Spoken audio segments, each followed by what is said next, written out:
Hi, my name is Amanda Badsgard-Ross and I'll be talking about tidal force. Tidal force is the differential force that you feel in different places. So the force that you would feel in your feet in comparison to what you would feel on your head. Tidal force is very dependent on distance. So even the smallest difference in distance between two objects can have a huge difference in the strength of the tidal force. For example, the sun is considered to have very strong gravitational force in comparison to the moon. But because the sun is farther away from the earth, it actually has less tidal force than the moon does on the earth.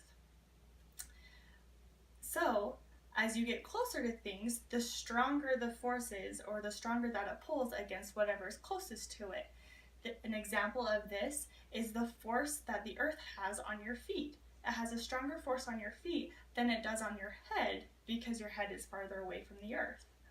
And another example of this is if you have three magnets.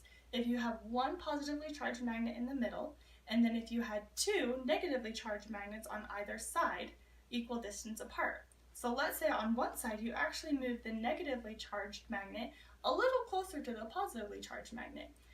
Because you decrease the distance, you actually have increased the tidal force of that negatively charged magnet, making it more capable of actually either pulling that positively charged magnet toward it or pulling them together and away from that other negatively charged magnet.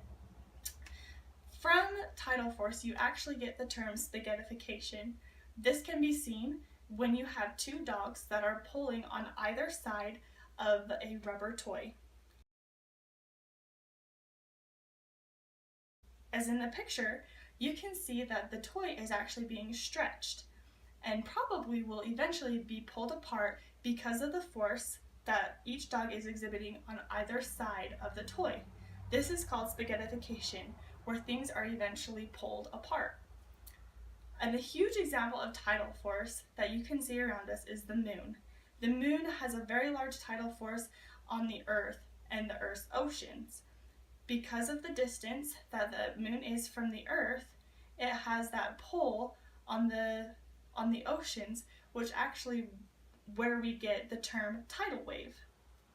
If the moon was actually farther away from the Earth, its tidal force would actually decrease and it wouldn't have the same effect on the oceans as it does right now.